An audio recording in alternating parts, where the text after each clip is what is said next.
Welcome to the Red Dad Podcast, where we'll be exploring the trials and triumphs of being a father, men's mental health, and any other topic that inspires us to be rad. Through a series of interviews, your host, Jace Kelly, will be discussing and discovering the best ways to become a rad dad. Now your host, Jace. All right, welcome to the Rad Dad Podcast. This is episode 10. I have Austin Lefevre here.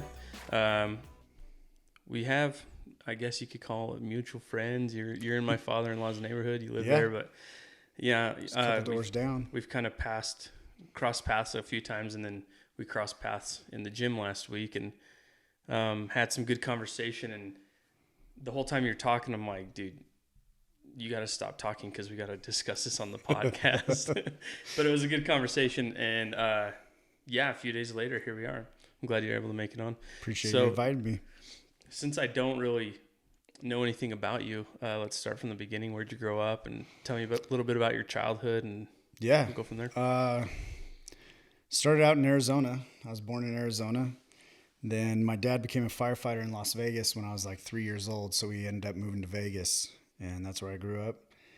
It's crazy at times. Definitely, my family was kind of lower, poor to middle class. And, we didn't always grow up in the best neighborhood. It wasn't terrible, but, it got crazy sometimes. It wasn't the suburbs of Utah. Yeah. I mean, I've been places where shootings have happened and stuff like that. Was it like Henderson, or like were you? No, it was like the northwest part of Las Vegas, but our high school was kind of split. So the 95 freeway, like one side of the freeway is a little more ghetto, and then the other side's like a little more uppity.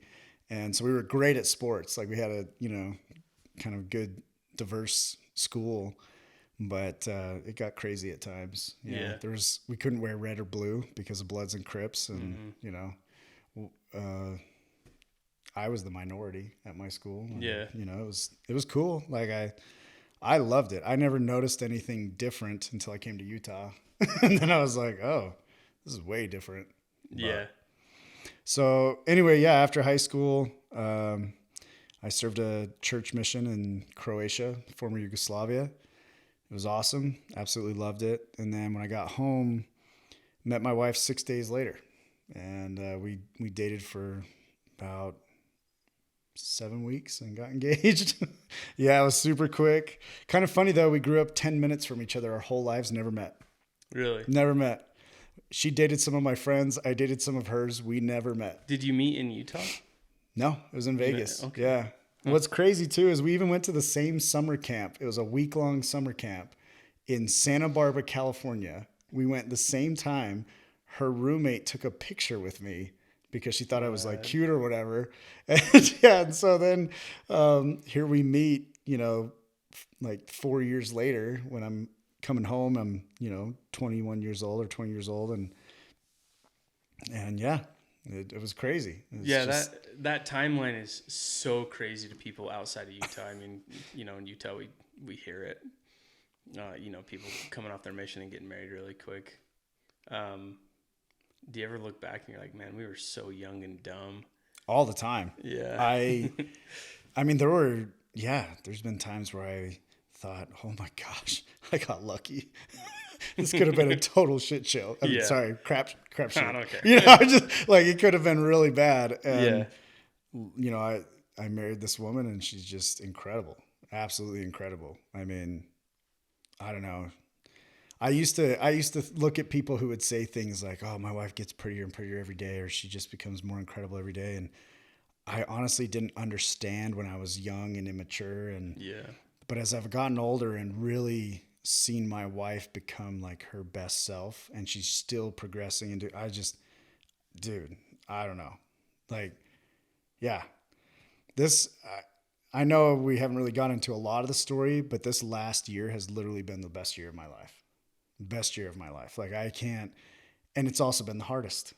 The absolute, like, more crap has happened, but at the same time, I just learned that once you kind of internalize this certain level of inner peace and you you learn how to condition your heart, mind, body and such, and you take control and ownership and stuff. It's just like, man, this is awesome. You're just full of gratitude for every day, every breath, and you just keep going. And it's awesome. I love it. Yeah. Well, before we get into this year, talk to me about the timeline from when you got married to when you had your kids and then joining the military, right? Yeah. Yeah, we did. So kind of bring all that together so I have a good idea. So we got married. Like. I got accepted to what was Dixie. Now it's Utah Tech. So we moved to St. George. That was our first taste of Utah. But St. George is kind of a hybrid. Yeah. It's close enough to Vegas, right? And, you're only about an hour and 15 minutes, an hour if I drive. But, we went there, and it was 2008 when we got married. And, shortly after, literally 2 months after, everything tanked. The country went into a super crazy recession. Yeah. A lot of people don't, I don't know how old you are, but a lot of people don't remember what that was like. But I mean, it was our first year of marriage, but I felt so blessed because we were going to be poor regardless. We were college students, and luckily my wife had graduated from cosmetology school. So she was the main breadwinner. She was working at a salon, and I was working part-time at the Buckle, folding t-shirts and, trying to sell at 8% commission or whatever it was. Yeah. And at the time I was doing 16, 17 credit hours. I was doing time and a half at school and just trying to get as much done as fast as possible. And when everything hit, my wife and I were just like, this is crazy. And she got handed a notice at her salon. They said, hey, we're closing our doors tomorrow. That quick. They said, hey, no. Yeah. And come to find out, the manager of the salon was actually pulling some fraud and basically emptied the accounts. And so that's why she told everybody the owners weren't going to close until the last day of the month. This was the 12th or 13th. So she dismissed everybody early so that she could clean out all the product, basically steal everything. And so it was a crazy time. My wife was applying at Walmart and couldn't get a job. I mean, it was just anywhere she went, they weren't hiring. I called in a favor. I had some cousins in town, and I ended up getting a second job at a car wash, at a Fabulous Freddy's car wash. And I was detailing cars. And then I was able to get her hired, but they wouldn't let us work the same hours because apparently some other couple got divorced because they were working together. And so that car wash drama. So yeah, man. So between, college and then the car wash and the Buckle, we didn't see each other. Yeah. But man, talk about craziness. I wanted to take my wife on a date, but we were dirt poor. I mean, we were living literally paycheck to paycheck down to maybe $5. Paying for your own school. Everything. Yeah. My parents couldn't afford it, so I just knew I had to make it work. And so at the car wash, I don't know if you know this, but those big vacuums, the industrial vacuums, so they'll kind of suck up the tube, right? And then there's usually a pole that goes up to the ceiling. Well, there's a little catch right there. So whatever gets sucked up the tube, if it's heavy enough, it'll actually fall into the catch. Okay. So one night, the vacuums weren't working that well. So they're like, hey, can you clean out all the catches? And I was like, yeah, cool. Well, I found out that a lot of those catches had change, quarters, nickels, dimes. And so I started cleaning them out every night so I could pay for date night. That's what I did, And I mean, I would even go into the actual filter bin that's just full of crap, and I'd sift through it and find quarters. It was so gross. I mean, imagine all the pet hair, the human skin. I mean, dude, gross. And I just remember that's how desperate. But to me, taking my wife, and literally we would share a meal at Iceberg, and then we'd go to the Dollar Theater. We'd pop popcorn at home, put it in her purse. And then we found out that the gas station 2 blocks from the Dollar Theater had the same soda cups as the Dollar Theater. So we'd walk in with those gas station cups. So we didn't buy, because those were only at the time, they were 75 cents, But looking back on those days though, I mean, it flew by, you know, but it was so fun. It was cool I didn't realize how poor we were. Now looking back where, you know, I've had some success, I'm like, oh my gosh. Anyway, but you know, it got tiring working 2 jobs, going to school full time and a half. And I was also an ambassador for Dixie. So I would like go on recruiting trips where we try and recruit kids to come to the school. And we were at this, some sort of trade show or something. And there was a recruiter there for the Army. And he kind of pulled me aside and he's like, hey, have you ever thought of joining the military? I was like, yeah, actually, I've always felt that one day, like ever since I was a kid, I felt like one day I would be in the military, whether it was by my own accord or, you know, compelled. And anyway, he laid out the benefits. He basically said, hey, based on whatever ASVAB score, which is like the test they do, whatever you get, you know, you could get like a sign-on bonus. Your insurance will be paid for. Your school will be paid for. You'll have a steady job the whole time, you know, while we work out the recession. And so I went home and I told my wife, I was like, hey, this seems like a pretty good deal. How old were you at that time? I was 21. Yeah, maybe 22. Like first year, I was probably 22. First, second year of marriage. Yeah, it was my first year of marriage. Yeah, because I had just turned 22 because this was probably in October, November of 2008. So, I mean, I'd only been married maybe 5 months or whatever because we got married in June. So, you know, July, August, September, October. So, yeah, 4 or 5 months I'd been married and had only done 1 semester at school. And so I called my mom, and my mom starts freaking out, right? Yeah. I'm a mama's boy. So she starts freaking out. No, my baby's going to go to war, you know? And I was like, no, Mom, like, you know. You don't actually go to war. Yeah, I was like, whatever. I was like, I'm going to work intelligence. It's not a big deal. Yeah. And that was my idea was actually to work either a pilot or intelligence. But then I took their medical exam and I'm pretty colorblind. And apparently that was like, you can't fly. Okay. So they now have waivers for that, but they didn't back then. And anyway, so that was though, when I told my mom, she was like, well, hey, our neighbor, he's been in the Air Force for 30 years and he said it's better. She's like, so maybe you should go talk to an Air Force recruiter. Yeah. All right. You know, so I went into the office, which was actually right across from the Red Cliffs Mall there in St. George at the time. And the guy's like, well, tell you what, he's like, let's not talk about it right now. How about I take you and your wife out to Chili's tonight and we'll talk about it there. And man, I'm a starving college student, man. Chili's, boy, we were living the life. It was 5 stars. I was feeling bougie, man. Yeah. I was just like, yeah. And he's like, order whatever you want, you know? And yeah, man, once my wife and I had a full belly and, you know, he kind of talked about the benefits, I was like, okay. And he kind of told me, he's like, look, man, if your plan is to have a family, the quality of life in the Air Force is better. And come to find out, that is true.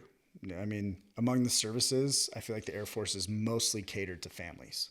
So, yeah, long story short, man, I signed up and I entered what's called the delayed entry program, where originally I was going to become a linguist for Serbian and Croatian because I speak those languages. But at the time, you know, it wasn't that long since 9/11. It had only been, 7 years or whatever since 9/11. So they, the languages they were looking for was like Pashto, Arabic, Urdu, a lot of these Middle Eastern languages. Right. And so they kept pushing back my entry to basic training, right, to boot camp. They just kept pushing it back and pushing it back. So you were signed and then just kind of in a holding pattern. Yeah, I had sworn in and I was just waiting. He kept telling us, "Oh, it'll be next month. It'll be next month."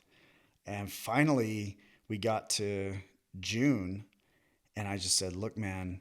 I looked at my checking account. Literally, we had $100 and something to our name, and we had moved home with my wife's parents so that she could live there while I was training. And I said, "I don't just find me a freaking job." I was like, whatever. I need to go. And what's funny too is I had found out in, let's see, I think I had found out the month before that my wife was pregnant. We didn't have insurance, so literally $100-something in my account. My wife's pregnant. We have nowhere to live except her parents' house. I'm like, I need to get, insurance. I need to get set up. So anyway, long story short, he's like, well, you tested, really well on the ASVAB. So let's put you in this. There's an opening for, it's called an intelligence analyst basically. But, yeah, I didn't know at the time what the job would entail, and it was actually very broad. But I got into training. Training took about a year, and it was pretty intense, man. I mean, they definitely challenge your brain. I remember just one of the tests was they gave you 24 hours to memorize every major country, capital, body of water in the entire world. You had 24 hours to memorize the entire thing. And, it was like, but they showed you how, and they said, hey, here's how you get your brain to basically function in this method. And this is how you do this and whatever. And so I did it. And out of all the questions, I think there was like 100 questions or something. And I only missed 2, and it was just like, it was crazy though, because it taught me, oh my gosh, like, my brain is incredible. Like if you really focus and you train it in a specific way, it will respond. Then I had just tons of crazy experiences. I mean, I did, multiple tours. In fact, one night, I was downrange and I was in this compound. Now, when they train you in intelligence, right, they spend hundreds of thousands, if not millions of dollars training you. So they don't like putting you into harm's way. And so at the time I was very well protected. Like I was inside a big base, and then inside that base, I was in a compound with 20-foot, barbed wire fences, armed guard at the front. It was very, and then we were very just well protected. And they come in and they're like, hey, y'all better be on your shit tonight. I was like, what?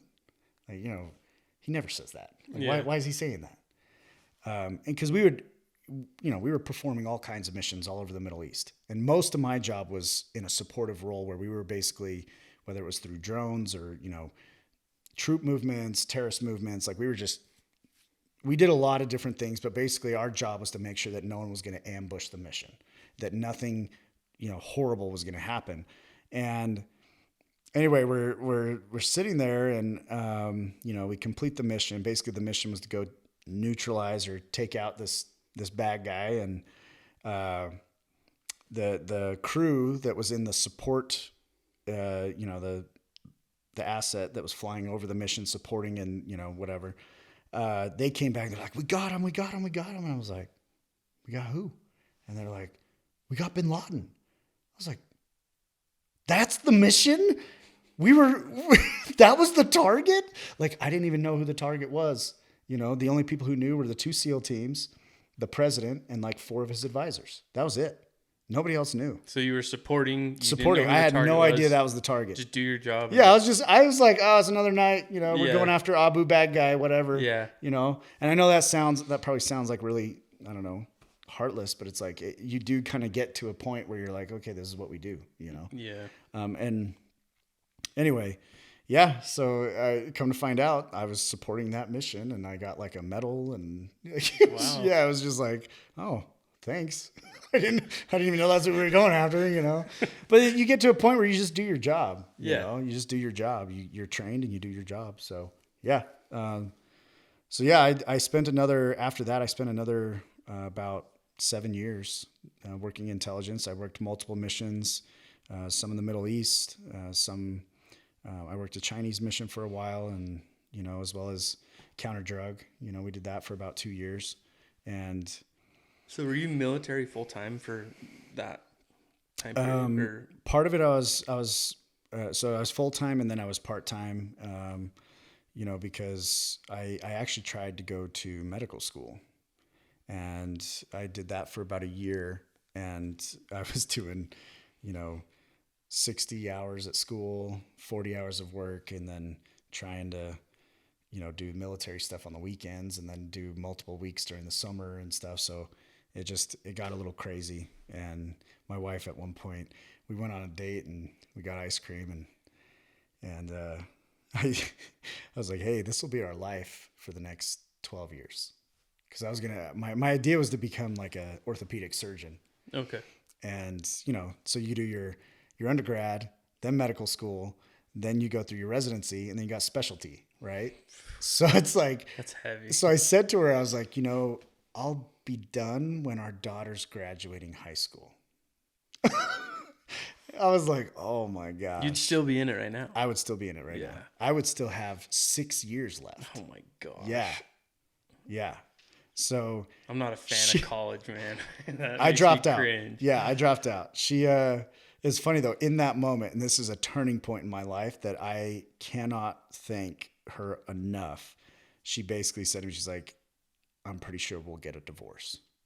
That's what she said. Yeah. And dude, that you want to put me in my place. Like you're basically telling me like, we'll be done. Oh, all right. I'm quitting tomorrow, So I switched gears. I went into entrepreneurship and just started trying to make my way from there. And it was super cool. It was super hard on so many levels. I mean, I got so much crap from my in-laws, my parents, like, oh, why, you're a senior at BYU. Why don't you just finish? It's like, yeah, well, because I don't want to, and I don't see the point, like I can go make money. I can do things that I love and I can whatever. And it's crazy to see the evolution, because now, this was in, it's probably been 5 years ago, 6 years ago. And now my in-laws, they're absolutely just like, whatever you want to do, they're like, you're doing great at whatever you want to do, so they don't say that anymore. But I think, I'm married to their daughter. They expect me to, take good care of her. And I promised them I would, and I always have, but now that I'm a dad and I have 3 daughters and a son, it's like, if I saw my daughter's dating some dude and he didn't seem to have a plan and he's just kind of, it's a little scary. For sure. Yeah. It's crazy to look back on those situations and see where they brought you to now. I guess you could, when you're making those decisions now during the present, I don't know. For me, I think like, man, where is this going to take me in 5 years? But I think there is an ability that can be developed in being confident in your decision making. Yeah. Right. Especially with hard decisions that are going to have a larger impact. I think it's important as men and fathers, especially as we make decisions for our family, that we believe in those decisions. Yeah. We back them up with our faith and our abilities, and believe in ourselves, and yeah. Well, and if you're ready, fire, aim, right? A lot of the time people they get so obsessed with their aim, they never actually fire. Yeah. And it'll kill you as a man. It'll kill your spirit, your drive, your masculinity, And I don't mean be careless, right? The only way you can ready, fire, aim is if you've trained yourself to do so. Right. In the military, that is an actual training, like, because if you take time to aim, oftentimes you're dead before you can actually take the shot, you know? So I think it's important to not only train to be confident in that way, to just make a decision and be okay if you miss. It's okay. One thing I've learned is I am exactly where I need to be right now. I don't need to be worrying so much about the past, having anxiety about the future. It does nothing. There's a book out there actually called The Power of Now, Eckhart. Yep. Yep, I'm familiar. You read that book? Mm-hmm.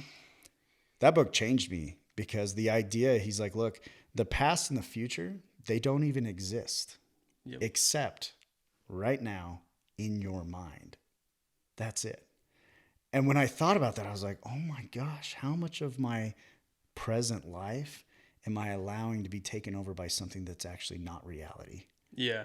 That's such a like, man, what a lesson that was to me, to be present with my kids, with my wife, with my business, you know, even here and now.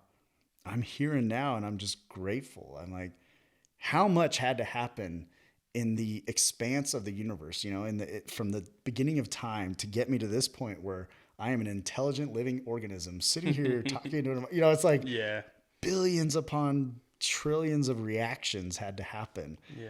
And it's just like the coolest thing to think I'm really small. Doesn't mean I'm not significant, you know? Yeah. I don't know. It's just like a cool thing to take a step back and really see that big picture. And you can do it in any aspect of your life. Is there a time that you can look back in your life or an experience where you realized, like, hey, I can do hard things? Yeah, I mean, the earliest memory of that was I think I was 9, and I was a fat kid growing up.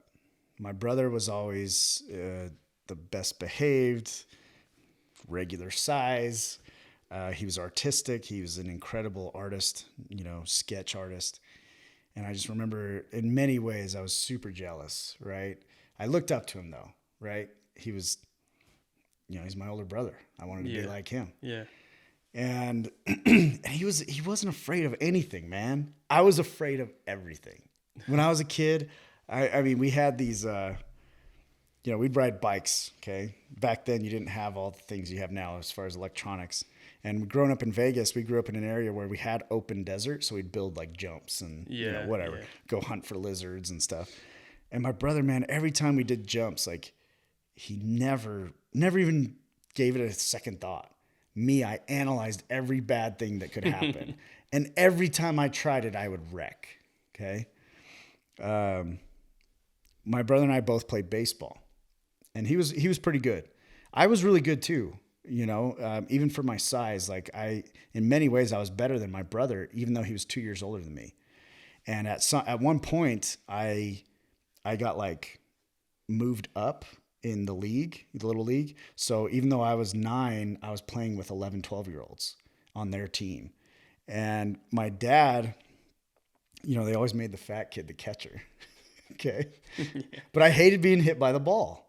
So my dad literally like tied my hands behind my back with my gear on, right? Took me in the backyard and just started chucking balls at me. Just throwing them in the dirt, letting them hit me. I'm just, that's old school, man. Oh man, that right? That is old school. Like you can't do that anymore, no, you know, but I'll tell you, after, you know, 15, 20 of those hitting you, you're like, oh, you know what? This isn't that bad. Like, I can do this. I can block the ball.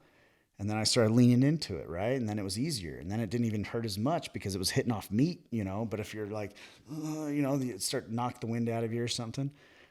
So I really think that was actually like the first time that I realized, oh, you know what? It's okay. Like painful things are okay, you know. And I know we mess around that's old school, but that stuff works. You know, there's something to be said of doing hard things, painful things. And it's not masochism. Like you're not a masochist it's not like you enjoy the pain, but you recognize the value of the pain. Right. I would say the next time, because as I got older, man, I was lazy. I mean, unless I was passionate about it, and there wasn't much that I was passionate about. Basically, I had like 3 things I was passionate about growing up: baseball, girls, and then I got into skateboarding. And that was about it. Like, didn't care for school, you know, didn't really care for much else. And I excelled at those 3 things. I excelled at, you know, playing baseball. I excelled at dating girls, and I excelled at skateboarding. And then at one point, I actually started to become kind of a partier. You know, it was Vegas. It was high school. And I remember, you know, I think the first time I, you know, tasted alcohol, I was like 14. And, you know, I led kind of this crazy life for like 2 years. And I was just rebellious, like in everything, you know? And then I I don't know, something happened. You can say God intervened, which is what I believe. And he said, no, Austin, you know, when you were a child, you spoke as a child, you acted as a child. Well, now it's time to become a man and put off childish things. And that happened at 16-ish? That happened at like 16, 17. That's a short-lived party phase. Yeah. And dude, I swung the pendulum completely the other way. Like I went to the point where like I told my friends, you know, most of the time I was like, no, because I knew they'd be going to parties. I knew they'd be doing whatever. And so I was just like, no, I can't go tonight, you know? And I'll tell you, I'm pretty sure it saved my life because I was a scrappy kid. Okay. I've always been a fighter. You know, I always hung out with my older brother. So I was always fighting kids 2 years older than me. Mm-hmm. And so I was strong. I was, you know, capable. And, you know, I can't even remember. I don't think I ever really lost a fight as a kid, you know. I also had like a, you know, kind of a short fuse. You know, I could lose it really easily. But when I made this transition at like 17, and then at 18, I was preparing to go on this service mission, and my parents were like, well, you're going to have to pay for it. And so I went and got a job at a friend's family concrete company where I was just pounding pins all day, you know, for curbs. I was on line crew. So I just every day, all day, just pounding pins, man.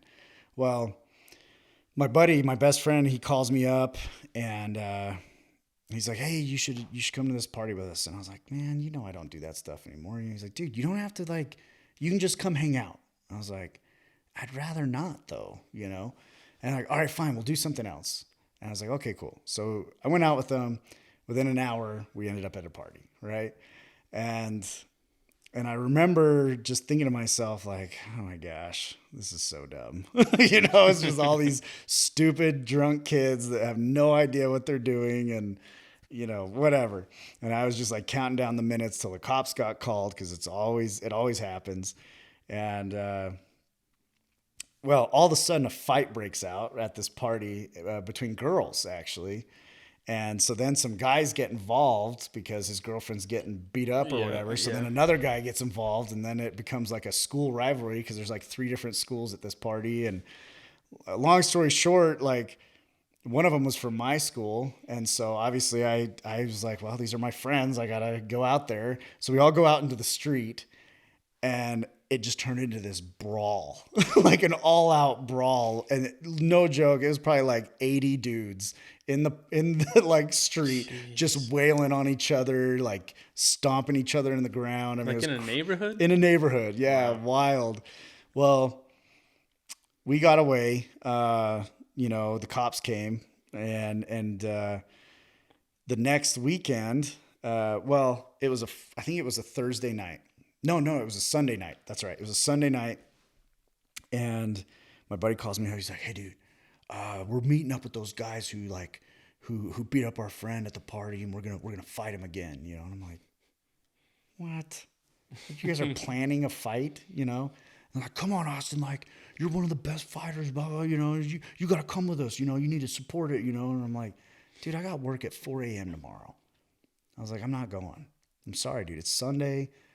I'm not going. He's like, all right, man. So the next day, I go to work, right? I get off around 3 o'clock. I get a call from this friend. He's like, hey, man, Richie got shot. I'm like, what? He's like, yeah, dude, I don't know who came to this fight, but it wasn't the guys we fought the night before. It was like a gang, and they came and shot up the group. Were you like in high school still? Yeah, I was in high school. Dude, it was crazy. Vegas is crazy, man.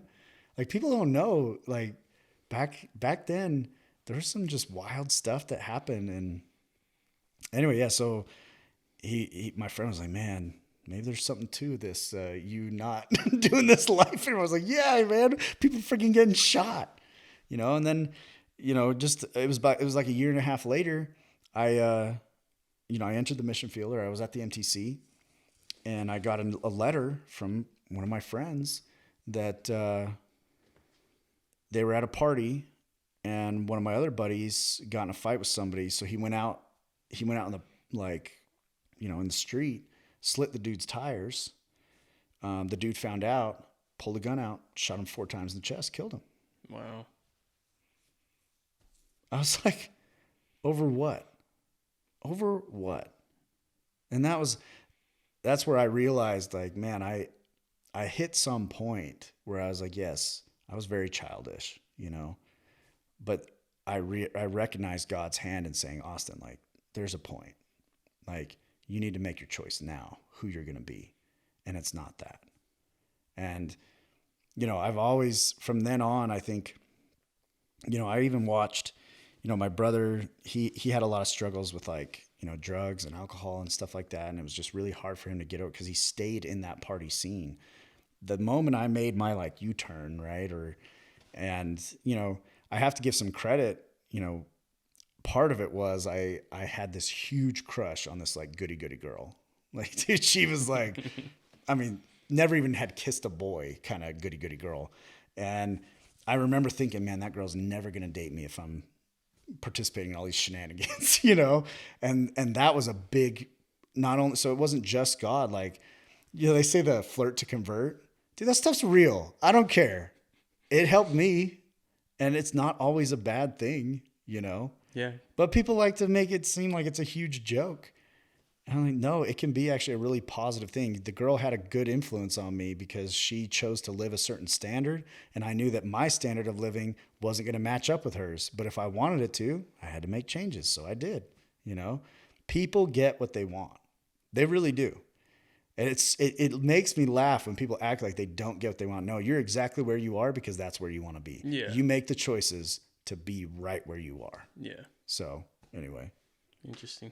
So, fast forward through your military experience. Well, okay, I want to ask you this. During your military time, you knew your contract was coming to an end and you would take a step into the next chapter of your life. Were you planning ahead, thinking about what you wanted to do? Like, you went into entrepreneurship, but what was the thought process behind that? Was it out of necessity or a want? So I'll be straight with you. When I finally got out, no, actually, even while I was still in, I wasn't necessarily right in the head or in my heart. I was really confused, really not knowing where to go. I was kind of bouncing around at different jobs and things like that. Because at this point, I'd moved over actually to the Air National Guard. So I was just doing kind of weekend warrior type stuff. Yeah. And, the school thing, I was trying to make it work at the time. And actually I ended up getting, because my wife was pregnant with our third kid. And I remember I need to get a job. Like, we're not making enough money. And so I actually ended up becoming a school director over a couple of beauty schools, which is so weird. Like, I hear as a military guy, like, does not fit that mold whatsoever. Did you lie on your resume or something? No. It was funny. The owners, I came in and I interviewed and they're like, what are you doing here? Yeah. And I said, honestly, I just need a job. And they're like, well, what would you even do? And I was like, well, what problems do you guys got? And they're like, well, girls seem to be like fighting a lot. And we have some issues with, just X, Y, and Z on the business side. And I was like, well, I have a decent amount of experience and training and I'm pretty good with numbers. And so, I'm willing to give it a shot. And they interviewed like 3 other people and they called me and they're like, look, we don't know why we're doing this, but we want to hire you. And I was like, okay. And as a business director of like these schools, it's not like I wasn't doing anything that had to do with like the actual beautician stuff, right? Like, yeah. I handled a lot of the like government funding, a lot of the back end business stuff. But then I also handled issues like I was kind of like a principal too. One time, oh my gosh, man, working with 70 women, like literally there was only one other guy there, but he was gay. So it was just like, it was just a different dynamic, right? Yeah. It was just different. Like there was like hardly any masculinity there. And, yeah, it just brings up all kinds of things that I had never seen before, you know. Yeah. But one time, this girl, like, they bring this girl into my office, and I'm like, so what happened? And she's like, well, I punched, so and so, this other girl. I was like, why'd you punch her? Well, because she tried to make out with me. I was like, what? And so I bring the other girl, and she's like, well, she was giving me a vibe, like she wanted to make out. I'm like, what? Like, I'm sitting here and I'm like, okay, here I am. I came from Vegas, so I'm not super sheltered or anything, but at the same time, I'm like trying so hard not to laugh at this situation because it's like, what am I supposed to tell you? Okay, well, don't think that because a girl looks into your eyes that she's vibing you for a makeout sesh. If she tries to kiss you, maybe just politely say, oh no, that's not what I'm into. Don't call off and wail her in the face, Anyway, I only lasted at that job for a year though, because, you can only take so much of the drama. It's quite intense at times. That sounds brutal. At one point, so actually what caused me to leave, which again, hindsight's 2020. And when you look back on your life, you'll see these like turning points in your moment in your life where you just know those moments were intentional. Like they were meant to happen.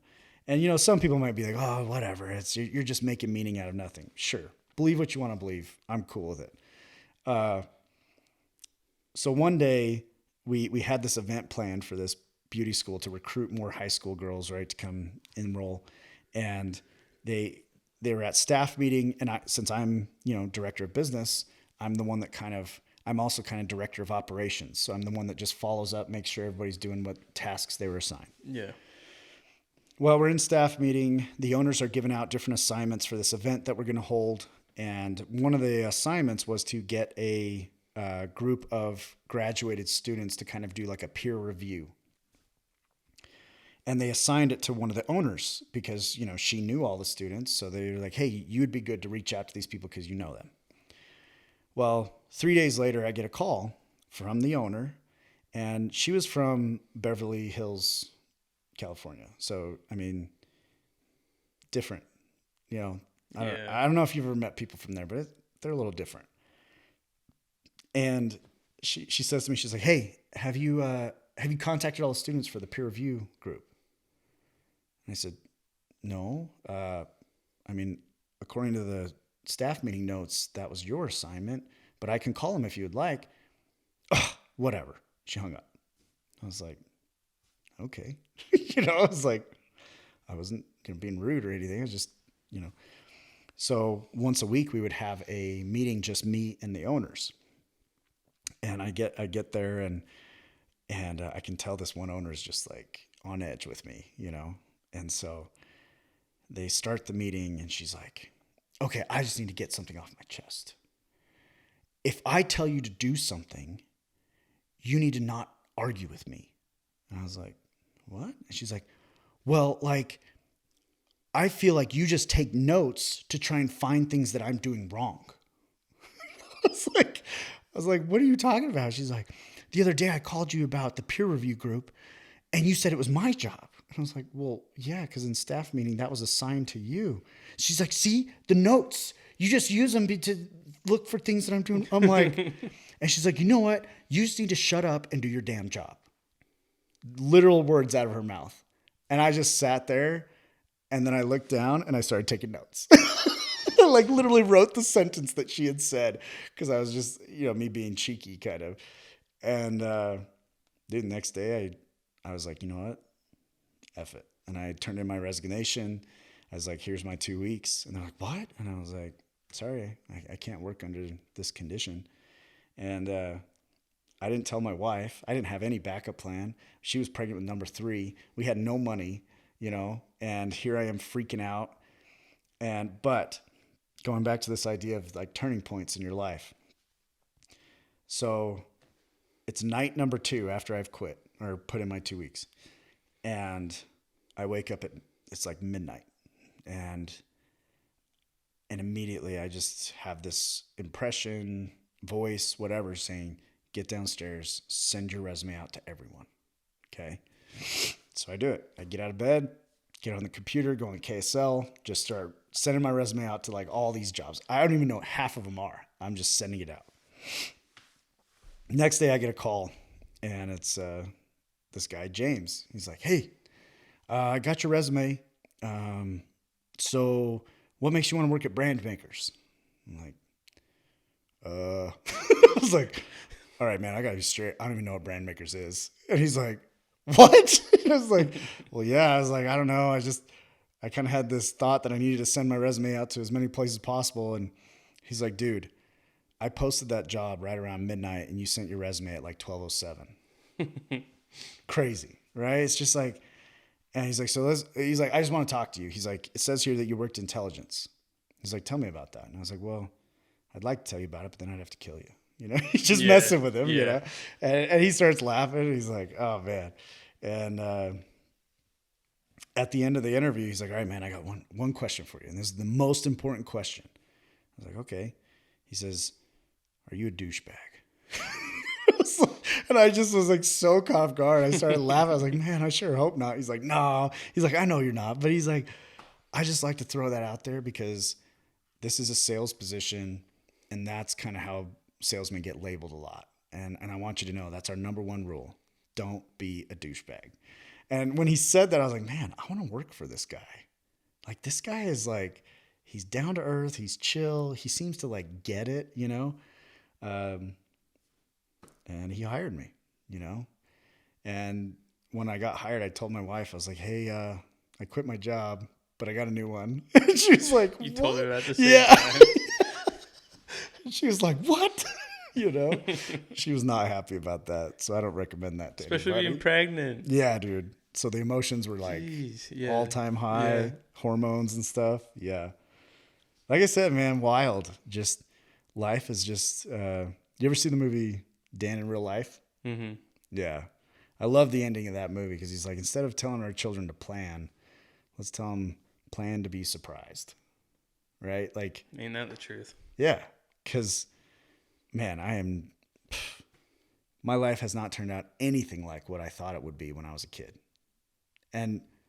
But it's amazing nonetheless, you know? So, yeah. Are there any lessons that you learned in the military that you've been able to apply in raising kids and being a good husband? Yeah. I mean, I think the number one thing is discipline, you know? I know I keep telling stories, but you told me to. No, you're good. But, so basic training, one of the biggest challenges they give you in basic training is discipline, right? Anything you do could be scrutinized and criticized. So one of the aspects is when you live, so they have you live in these bays with tons of bunk beds, right? And you'll have like 60 dudes. So it's stinky, it's dirty, it's whatever. You're cleaning different, like everybody has a cleaning assignment. And you're cleaning it a minimum of twice a day, sometimes 3 times a day. And this is for multiple reasons. Pretty much everyone gets sick in basic training. Because you think about it, you have this cesspool of people from all over the country coming together, being huddled in this tiny room with, you know, and everyone has different germs and different things that they're bringing from all over. Man, I swear, I don't think I ever got as sick as I did at basic training. Like, Are we talking like flu? yeah, like I don't even know what it was. How it all ends? But I refused to go to the nurse or the sick, whatever it's, I can't remember what they call it, like the med place, because they would wash you back, meaning you'd have to like start over. Yeah. And I was like, no, like this place is freaking hell. And you know, it's what, 7-8 weeks. And so you're like, I just need to get through that, you know? Wasn't that weird? Like, cause you're married. Like, Oh yeah. You've lived with a woman and now you're just with a bunch of dudes. Like, Well, and it's, dude, there's no shame either. Like, yeah. I don't know if you've heard about the shower routine. So the shower is not, they're not individual showers. It's a shower Yeah, it's room a wall. it's like a wall, and they call it the car wash, literally like front to butt, you know, everybody's junk's hanging out. Yeah. And literally you're just like trying to put soap and do stuff as you go through each of the heads, the faucets. And dude, it's just, yeah. But you just got to, you know, just got to put your head down, do your thing, you know? Oh, but like the discipline aspect. So I was assigned the utility closet. That's where you keep all the cleaning supplies, dirty laundry, you know, stuff like that. And I remember the first time I got inspected by Staff Sergeant Cast. Okay. Guy was a freaking hard MFer, man. He just never smiled ever.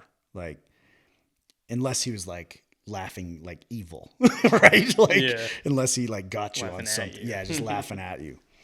And I was determined to be like perfect, right? Like like I said, I always had like a laziness to me, but I also had this like drive that if I wanted something, I would do whatever it took.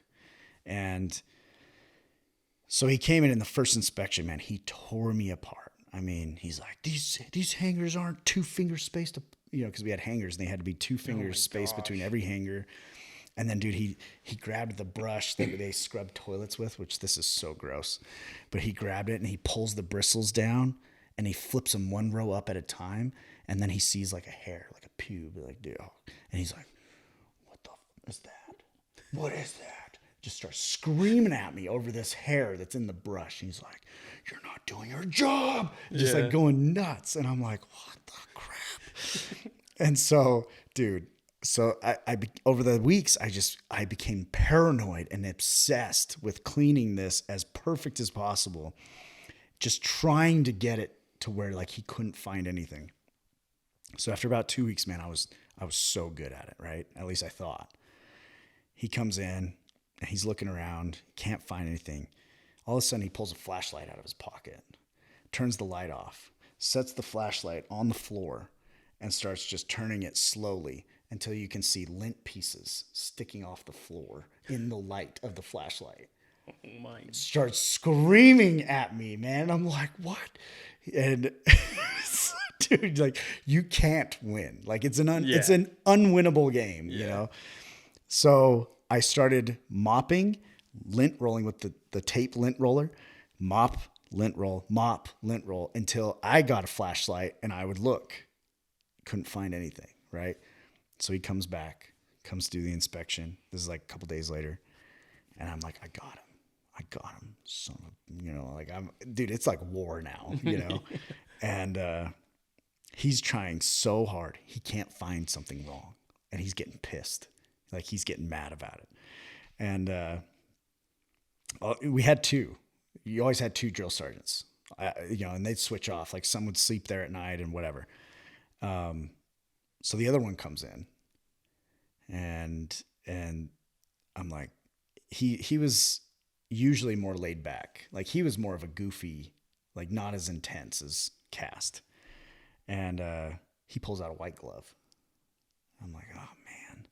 But he's trying. I mean, he's wiping in the crevices, like trying to get underneath the elbow, like, you know, stuff. And I'm like, yeah, he's not finding, like, the glove's clean, you know.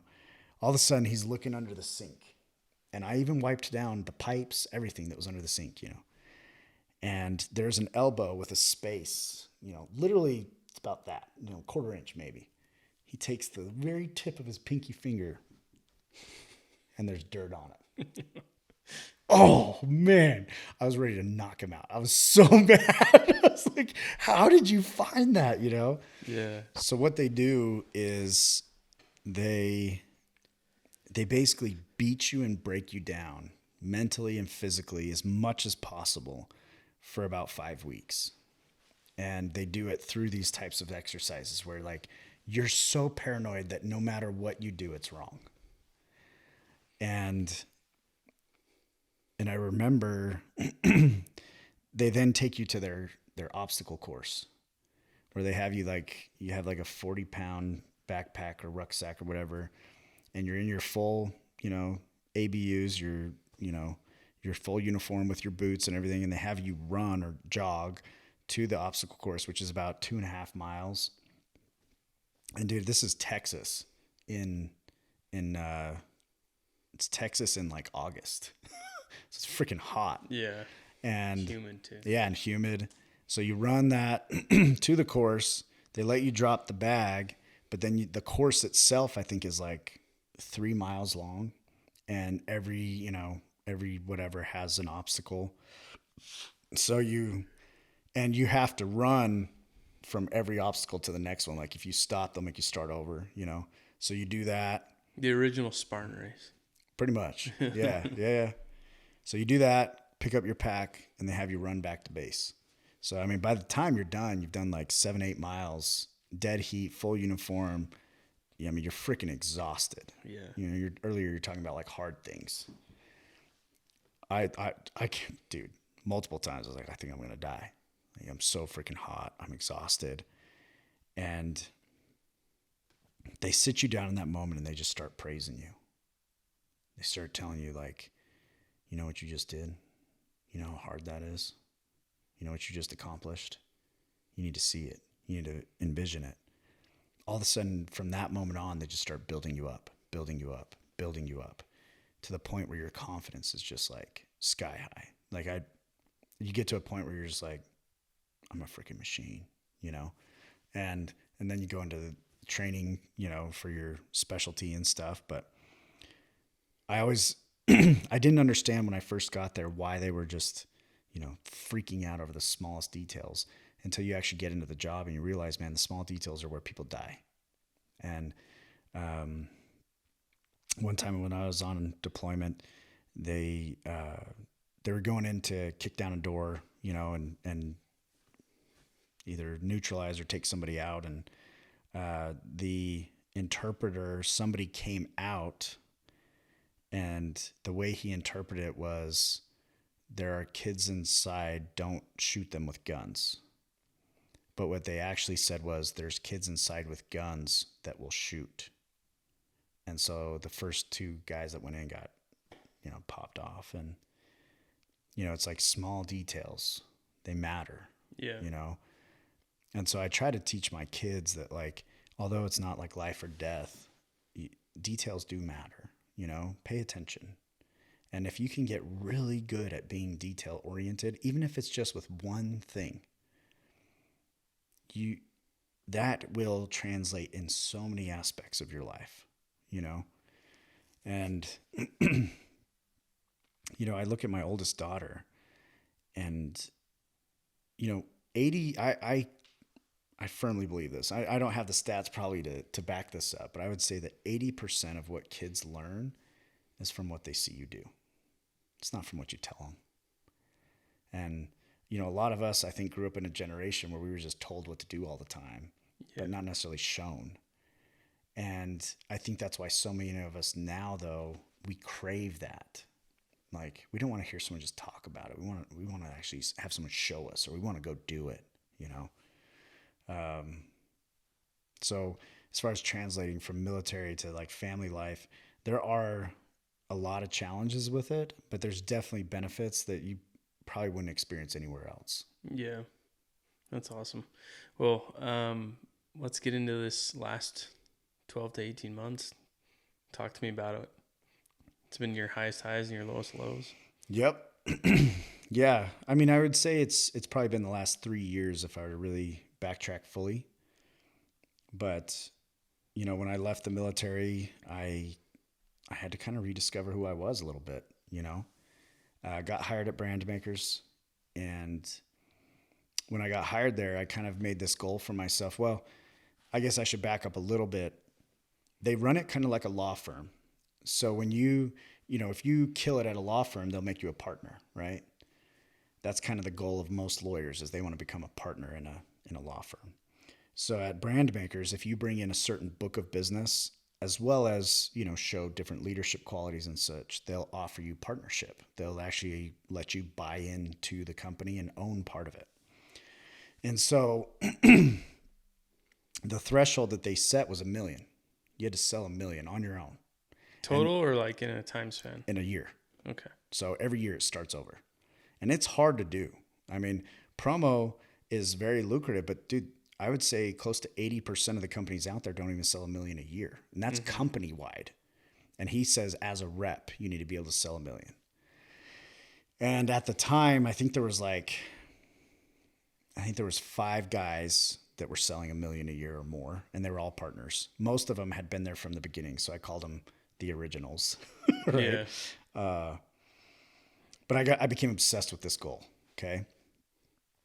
And the first year I only worked half of a year because I got hired in like March, but at the time I was finishing up school before quitting. So I was going through finals. So they actually they started me in March, but then I trained for 2 months. So I really didn't start till like mid-year. So that first year I only sold, I think it was like 280,000, it was just not that much. And then the next year, I think I sold like 500,000. But then the year after that, it was like 870 or 860. And so, now we're coming up on 2019, and I was like, okay, I'm getting it this year. Like I don't care what it takes. I quit school. I got rid of all the distractions I had. I was working literally. I tell people, it was not a 9 to 5. It was a 5 to 9. Like I was so just obsessed. And mid-year, I was only sitting at it was like 480. I was like, oh my gosh, what is happening? Like time is flying by. Yeah. And I actually reevaluated and figured out, you know what? 80-20 rule. 80% of my income's coming from 20 clients. 80%. And I was like, I'm going to just work really hard with those 20 and see what happens. By November, I had hit $1 million. By the end of December, I had hit 1.3 million. Actually, smashed the goal, beat it by 30%. And I remember getting the message like, hey, this is what you finished at, and I was just like, oh. And in that moment, I was like, yeah, I did it, but then literally it was within minutes. It was like anticlimactic to where I looked over at my wife. I was like, why am I not more happy? And she was like, I don't know. Why aren't you? I don't know. I got what I wanted. Dude, from that moment, I got depressed. Like I spiraled. I was just like, what the hell am I living for? Like, what am I doing? And it got so bad at one point that I was sitting in my office one day, because COVID hit shortly thereafter. Mm-hmm. And actually I also, that's when I invested in my first rental as well, was like December of 2019. So right when I had heard that I had done that, I took what money I made and I invested in a rental thinking, oh, that's going to do it, right? That's going to fill whatever this is that have a void of. And, I tried that and that started growing, but like COVID hit, which, caused a whole bunch of weirdness, right? Just the shutdowns and the masks and just everything was weird. And, it was like I would say it was like towards the first half of 2021. I was sitting in my office one day, man, and just all I can call it is like darkness, right? Just started to just zero in on me just from all sides. And I was just feeling like, I'm done. I'm ready to end it. Like, where's my gun? I want to check out. I want to be done. I don't want to feel this anymore. I want my brain to shut off. Because I still have a lot of things that come into my mind from just the experiences that I've had. Right. And you can't it's not like you can just pull it over to the trash of your brain, right? Like on your computer. Yeah, it's there for sure. And I've seen some crazy, crazy stuff. In fact, my wife at one point, she thought that I was stepping out on her because I had gotten quiet after a deployment. So she thought that I had cheated on her while I was on a deployment. And I was like, no. So I started sharing with her certain things that I had seen and experienced. And she was like, okay, stop. No. She's like, I don't want to know anymore, Mm-hmm. And I told her, I was like, well, this is why I've gotten quiet, because I don't want anyone else to burn in that, to feel that, And so I'm in my office and, I had lost my best friend to suicide. Okay. This happened to me while I was in the military. It absolutely crushed me. I mean, I'm not an emotionally crying type person. Freaking broke down like a child. I mean, and I promised myself that I would never do something like that, but in this moment, man, I wanted it. I did. I wanted to be done. But like I said, I'd made that commitment. So got on my computer and just Googled therapists in my area. And I found some website that like listed them, a little blurb about them and their phone number. Found a guy that for some reason, as soon as I saw his picture, I was like, I know that guy. But I don't know him. I don't know him from Adam. But for some reason, something in me said, yes, you know this guy. Called him up, didn't answer, saw in there that I could text him. So I sent him a text. I was like, hey, here's the situation. I'm a 10-year veteran. You know, I struggle with X, Y, and Z. I'm in a really dark place. Don't know what's going on, but I need to talk to somebody. And he texted me back. He's like, I'm actually available at 9 a.m. tomorrow. And I joke with him now. He's still my therapist. Like I still go meet with him like every other week. And I was like, you know, in that moment, I thought either this is the hand of God or you're just like the worst therapist in the world and you don't have any clients. You just got a ton of openings. And he laughed. He thought that he's like, man, that's funny. Yeah. And it's definitely, you know, I think it was just the right time. But that moment, again, another turning point in my life where once I reached out and dude, it was this first session that I had with him. I mean, I literally just fire hosed for probably 45, 50 minutes straight because it's an hour session. And when I was done, he's just like, oh, he's like, dude, I hear a lot, but that's a lot. Like I could tell he was like, man, he was like taking deep breaths. And I was like, well, I had to tell somebody. He's like, yeah, I understand. So from there, I started working on myself, right? I started trying to figure out, okay, what is it that really matters to me? You know, what is it that, I don't know, that gives me purpose? You know, a lot of time, my identity has been wrapped up like in things like my religion or my relationship or my job or whatever. And the fact is, none of that actually it wasn't hitting the mark completely, right? It all had goodness to it. So I started to think more about death. This sounds kind of morbid, but I was like, oh, you know what? If I died today, what would people say about me? Like in my eulogy, right? Like what would they write about me? So I started just making a short list. I was like, oh, well, I work out a lot. I was in the military, pretty smart, made some money, you know? And I look at that list and I'm like, what the freak is this? Like that's not what I want people to say about me. So then I pulled out a new piece of paper and I wrote, okay, if I live to a good old age, 70, 80, 90 years old, what would I want to be written about me? I want people to know how much I loved them. I want people to know that I was there to serve them, that I was literally anybody could call on me at any hour and I'd be there. I wanted friendships that were lasting. I wanted a relationship with my wife that like completely transcends, physicality and all, like I started writing something and I looked at that and I looked at what my obituary was if I died that day and I was like, these are not matching up. And that's when I came up with this idea of warrior ethos. Like, what is it that makes me a warrior, right? And your ethos is your character. It's like the mantra or the idea, the principles, everything that makes you who you are and the decisions that you make. And you can rewrite that at any point, So I started that and I started just discovering it for myself. I didn't even realize I was creating a program. At the time, I was just trying to work on myself, But yeah, fast forward then, up to now. And I've been doing this now for a couple of years, working on this. And I was talking to a friend because this whole time I've been, building out my business, working on the relationship with my wife, which, we had a lot of different things that we weren't, matching up on.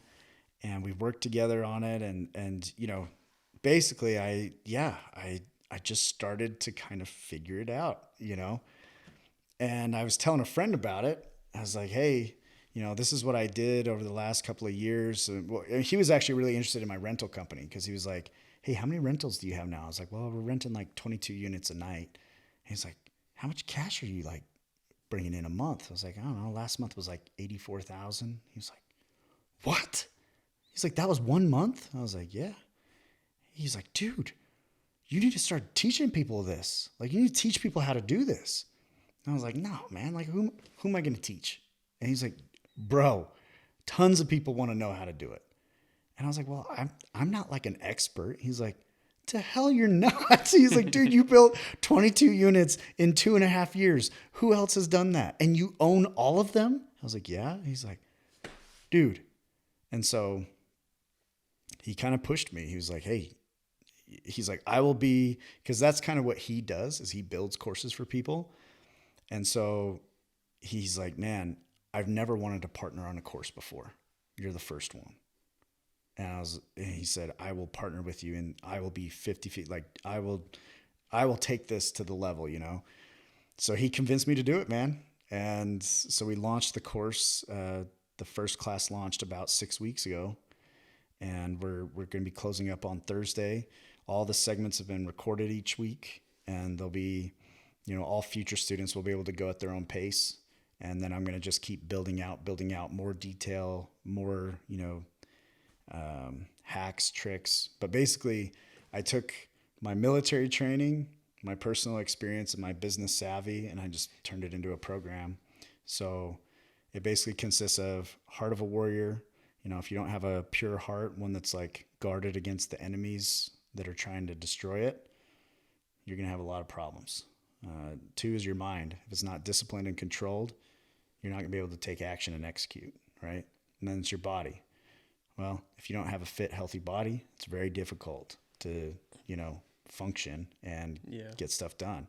And then finally, business is very much, it's really a matter of consistency over time.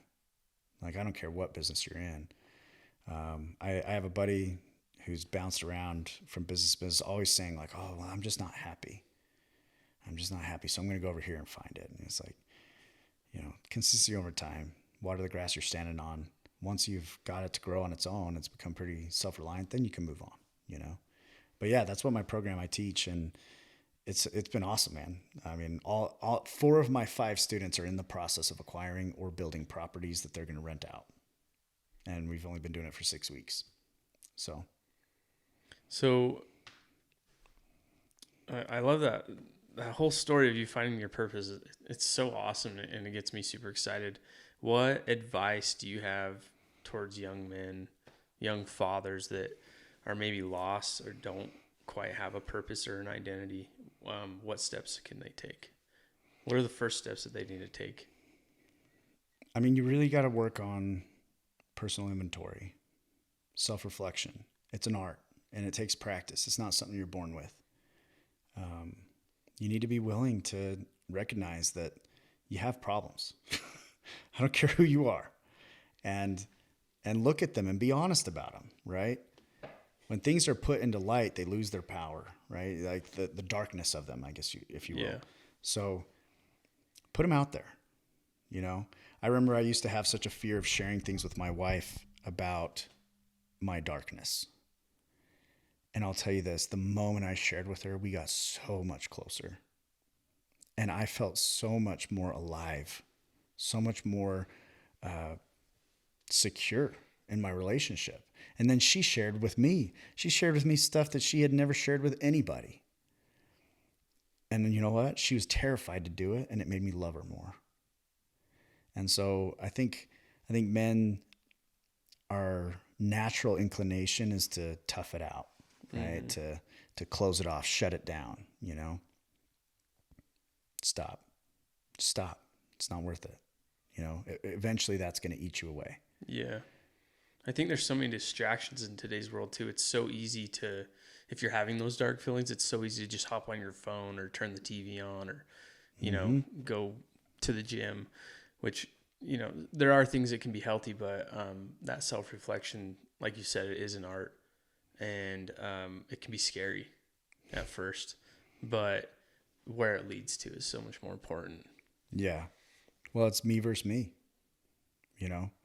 When I was a kid, my grandpa once said to me, you know, I told him I was too busy for something. And it was something that was really important. And he's like, you know what busy stands for? I was like, what? He's like, bound under Satan's yoke. I was like, oh, geez. You're like, okay, Graham. Yeah, right. Yeah. But at the time, no, I really did take it to heart. Now, whether you believe in Satan or not, like, that's not the point. The point is, like, if you're too busy to do the things that matter, you are bound under a certain yoke that's not good for you, right? It's something that's going to keep you damned in a sense, right? Damned just means you've stopped progression. That's all. So, as men, another bit of advice, and, maybe I'm being biased because I am now in this idea or like this position of a coach or a mentor, but like getting a mentor and getting somebody like a wingman, huge, absolutely huge. And I used to be kind of stubborn where I was like, oh, I could do it on my own. Yeah. I'm hard, Yeah, yeah. And it's like, yeah, of course you can do it on your own, but there's a reason that when we are trained as military weapons, we don't go in alone. We don't. It's not called like SEAL Man or SEAL, SEAL man, one man show. No, it's like SEAL team, SEAL unit. Like it's a group, What does the scripture say? It's not good for man to be alone. Yep. And I don't think that's just talking about your spouse. It's also talking about like brotherhood, like understanding that, because there's things I can talk to my brothers about that I don't talk to my wife about. And it's not that she's not capable of understanding, but it's just like when she goes and has a girls' night, man, she's in such a better mood because she can talk to her girlfriends about stuff that maybe I do understand, but I just don't feel it as much. I don't empathize as much, No, Yeah, I agree with that. Yeah, the advice, don't soldier on alone, and then I guess I have a tagline that I use: never surrender the journey. Just don't surrender. It does nothing for anybody. So never surrender the journey. Just keep going. Time does heal things, and consistency over time, good things happen, So if you stick with it long enough, it's like, I don't know if you've ever chopped down a tree with an axe, but you got to hit it over in the same spot, sometimes at different angles, but the same spot over and over and over. And eventually you hit it enough where it falls. But consistency over time.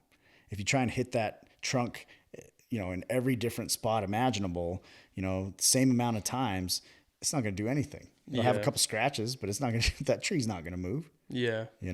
So. Man, if there's one thing I could tell my younger married self, like, 21, 22 years old, is be more patient. Yeah. Like, if you want to be consistent, you better get some patience with yourself, with those around you, with your career, your progression in life. Like, I think patience is huge. I'll share one quick thing with you. I know we got to end here soon, but the first thing I teach is heart of a warrior. And the heart has many enemies, but there's 4 that are constantly on the hunt for your heart. But the first one is guilt. Guilt is the type of thing that will just, it'll destroy your confidence. It'll destroy your humility. It'll destroy your happiness. I guess I'll give you the first 2. The second one's anger. And this is one that I think a lot of men struggle with, whether it's struggling in silence or, out loud.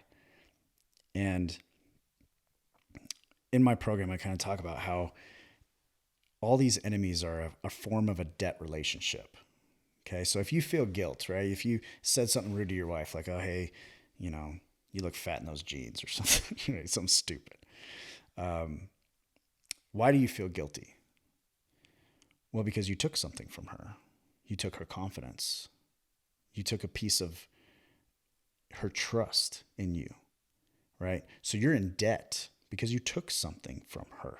It's a debt you owe her something because you took something from her. Now, anger. What's the debt relationship in anger? I expect something of you. You didn't meet that expectation. Therefore, you owe me. And I'm pissed because you didn't fulfill your debt. Right? It's a debt relationship. Every enemy of the heart is a form of debt. But when you can relieve yourself of those debts, and I train you how to do this, relieve yourself of those debts and relieve others of those debts, what's left? Forgiveness, peace, love, every positive good thing that is to be offered in this world. And that's why I start my program with that, because I'll tell you right now, if your heart's not pure and your heart's not ready to receive, I don't care how much money the world can offer you, it will never be enough. Never be enough. But if you go into it with the heart that's already pure, that's already, contained and protected and strengthened and ready for battle, man, when you get that money, you're just going to have more options to do good. That's it. And that's what my entire purpose behind Warrior Ethos is I want men to feel so confident, and women, but feel so confident in who they are and the purpose that they have, that they will just continually grow that impact of goodness like on the world. I believe that my program will change the world. That's the reason I do it. I believe it 100%. Who's going to tell me different? Nobody. It's going to happen. And so, I mean, even right now, I took a survey with my students, and the enemies of the heart started creeping in, man. I started getting voices of like, oh, well, maybe you charge too much, or maybe, just yeah. Stupid stuff. Yeah. And I got the survey back, man, it was like, these guys, their reviews were raving. They were like, man, they're like, I did this with my wife where instead of getting angry, I thought about that enemy of the heart. And I was just like, you know what? No, I'm going to trade my expectation for appreciation. So I'm going to just appreciate who she is. Instead of having an expectation, I'm going to just appreciate who she is. And he's like, it changed me, that one moment, and me as like my position, freaking Rocky, dude. I'm just like victory, I'm just like, this is what it's about, man. This is the life that I want. And I'm doing it. I'm living it. I could literally, like, if I got hit by a bus on the way home, I would be totally fine. It's not what I want, but I'm just saying, like, I know I have that much confidence where I faced death through this idea of the obituary, that now I know exactly who I'm supposed to be and who I want to be. And once you have that, the phrase, it is what it is, that is so powerful, because it's basically saying, hey, good weather, bad weather, it's just weather. If it's snowing, I'm going to put a coat on. If it's hot, I'm going to wear a tank top. Yeah. It is what it is. It doesn't affect me. I own me, So it's so powerful. So just to wrap this up, I ask all my guests at the end of the podcast this question. The question is, if there's one lesson that you want to leave with your kids when you're no longer here, what is that lesson?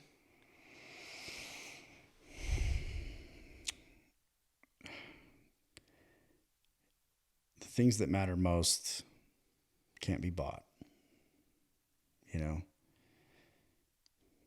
I mean, that's really a lesson that I feel like I've had to learn.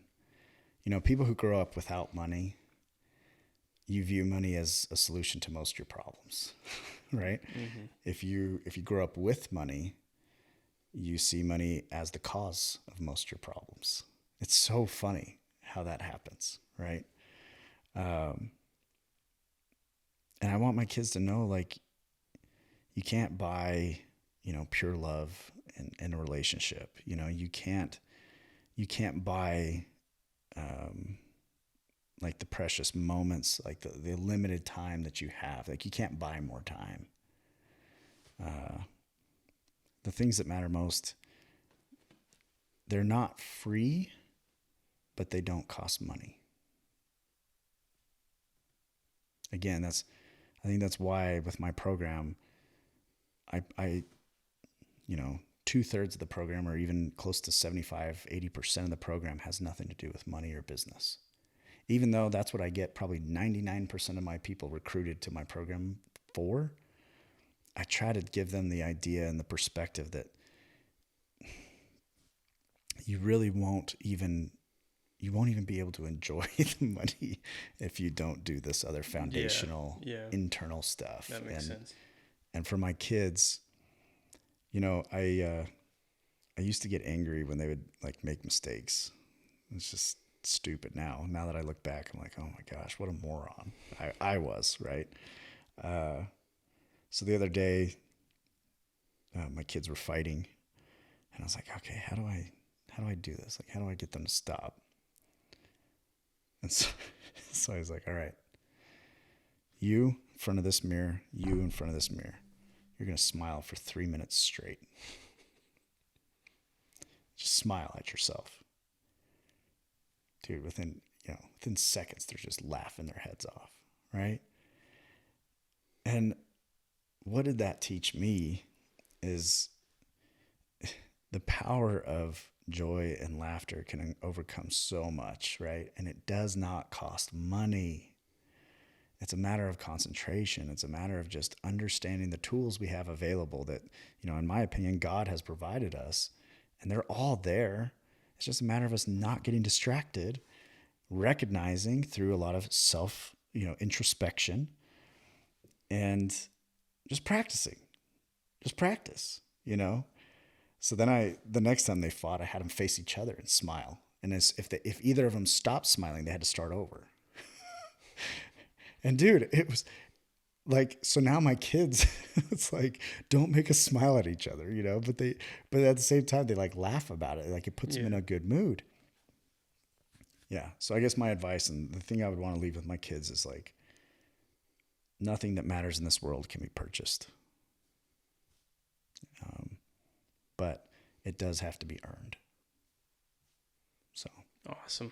I really like that. And, thanks for being on. Thanks for sharing your thoughts, your insights, your experiences. This has been awesome. And let's do it again sometime. Anytime, man. Okay. I love it. Cool. Yeah. Sounds good. Thank you.